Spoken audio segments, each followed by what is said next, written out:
OK.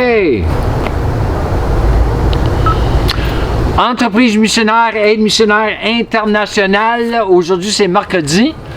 Et aujourd'hui, nous sommes dans le jardin de Maria. Ça, c'est sa cour.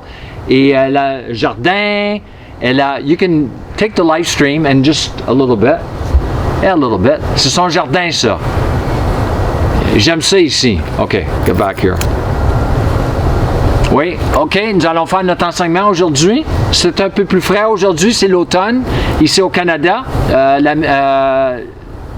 l'Ontario, le sud de l'Ontario. Alors, article les plus récentes, vous n'avez pas besoin d'aller à l'église pour avoir une relation avec Jésus, mais, il y a toujours un mais, vous devez naître de nouveau pour être dans une relation avec Jésus. Alors, c'est quelque chose qu'il y a bien du monde qui ne comprennent pas, surtout les athées. Parce que les athées, eux autres, ils voient l'Église comme le bâtiment, la brique, tout cela, le ciment, tout cela. Même, il y a beaucoup de croyants qui pensent que le mot Église a à faire avec l'endroit où nous allons pour entendre un sermon, quoi que ce soit. Mais l'Église, d'après la parole de Dieu, l'Église, le mot grec, c'est ecclésia. Le vrai sens du mot Église, c'est le peuple de Dieu.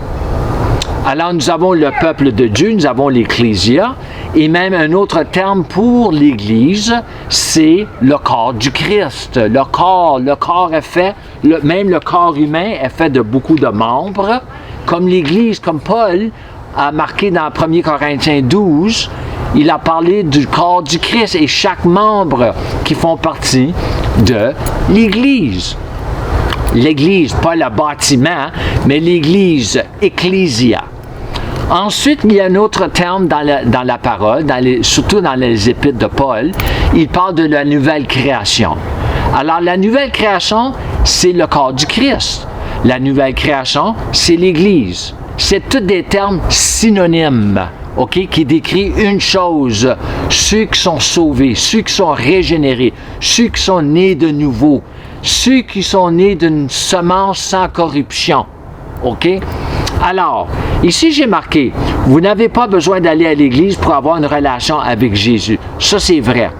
Parce qu'il y a bien du monde qui vont à l'église, le bâtiment, ils ne sont pas dans une relation avec Jésus. Ils ne sont même pas sauvés encore. Et il y en a qui sont sauvés, mais ils n'ont pas une relation forte avec le Seigneur. Vous pouvez être dans une relation avec une personne, que ce soit deux amis ou ta femme, avec marié, tout cela, et la relation n'est pas une bonne relation. Alors, qu'est-ce qu'il faut faire pour avoir une bonne relation, même dans le naturel? C'est passer du temps avec la personne. C'est comme ça que tu connais une personne. C'est comme ça que tu bâtis ta relation avec un individuel ou même avec un groupe de personnes. La même chose avec Jésus. La même chose avec Jésus. Et ici, j'ai marqué, mais vous devez naître de nouveau pour être dans une relation avec Jésus. Alors, il faut comprendre la nouvelle naissance. La nouvelle naissance, Paul se sert du terme « en Christ ». En Christ, ça veut dire être en union avec Christ. Christ, le deuxième Adam, le dernier Adam. Comment nous devenons en union avec Jésus-Christ? C'est à travers la nouvelle naissance. Être né de nouveau, être régénéré. Alors, nous avons la nouvelle naissance à cause de la nouvelle nature. En anglais, c'est the new nature. OK? La nouvelle nature. Jésus, quand il a été né à travers la Vierge Marie, certains, mais par l'Esprit Saint, c'est très marqué dans l'incarnation, nous avons que Jésus a été né de l'Esprit.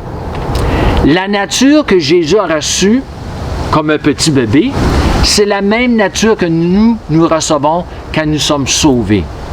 Alors, quand moi j'ai reçu la nouvelle nature pour remplacer la nature du péché et de la mort, la nature pécheresse, je suis venu en union avec Jésus parce que c'est la même nature que lui, il a été né avec, dans son humanité. Je ne parle pas de Jésus comme Dieu la parole. Non. Le mot Jésus, le nom Jésus a été donné à Jésus dans son humanité. Jésus n'était pas Jésus au ciel, il était Dieu la parole. Jean 1:1. Alors, quand nous avons la nouvelle nature, nous sommes en union avec Jésus. Et c'est là que nous pouvons commencer à bâtir notre relation avec Jésus. Et le plus que nous rentrons dans la parole de Dieu, je n'ai pas la parole avec moi, j'aurais dû amener ma Bible, mais comme nous rentrons dans la parole et nous apprenons toutes ces choses qui nous enseignent dans la parole concernant notre relation avec Jésus, qui nous sommes en Christ, qu'est-ce qui nous appartient en Christ, tout cela, ça va bâtir notre relation. Parce que la clé à bâtir une relation avec Jésus, avec le Père, avec l'Esprit Saint, que ce soit, c'est à croire ce que la parole nous enseigne concernant toutes ces choses-là. Et le plus nous croyons ce que la parole nous enseigne, le plus nous allons bâtir notre relation avec Jésus, parce que Jésus, Dieu, le Père, l'Esprit Saint, se sert de la parole, parce que la parole ne change pas. La parole de l'homme change, mais la parole de Dieu ne change jamais. Alors, si on veut marcher avec Jésus, si on veut avoir une relation avec Jésus par l'Esprit Saint qui habite en nous, en anglais, ils appellent ça « the indwelling spirit », le plus que nous avons l'Esprit, le plus que nous sommons la parole en nous, l'Esprit Saint va prendre la parole, l'Esprit Saint va prendre notre foi et nous allons bâtir notre relation avec Jésus. La relation n'est pas vraiment avec l'Esprit Saint. La relation est avec Jésus. Parce que Jésus a dit, venez, suivez-moi. Il n'a pas dit suivez le Père, il n'a pas dit suivez l'Esprit Saint, mais la parole nous enseigne aussi être guidé par l'Esprit Saint. Parce que Jésus était guidé par l'Esprit Saint. Tout ce que Jésus a fait, selon Actes 10, 38, il a tout fait par l'Esprit Saint. Alors nous aussi, nous devons tous faire par l'Esprit Saint. Mais nous sommes en union avec Jésus et non en union avec l'Esprit Saint. Alors là, j'espère que ça vous a aidé un petit peu. Mon petit coussin, il tombe en arrière. It's OK. En tout cas, je vous remercie pour votre temps. C'était un peu bref, mais c'est correct, ça. Je ne veux pas ajouter des choses juste pour faire l'enseignement. Je vous encourage encore une autre fois, comme je finis toujours mes enseignements, je vous encourage de marcher dans la plénitude de votre filiation en marchant dans la plénitude de la grâce de Dieu et de la foi de Dieu. Shalom et Amen.